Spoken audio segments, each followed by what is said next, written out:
lupain ang landas patungo sa ating bukas. Masakit man sa damdamin, iwanan ang nakaraan.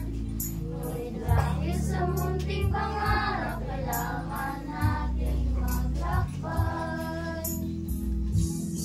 Paalam na aking kaibigan, puro at kamagaran, dala ko ang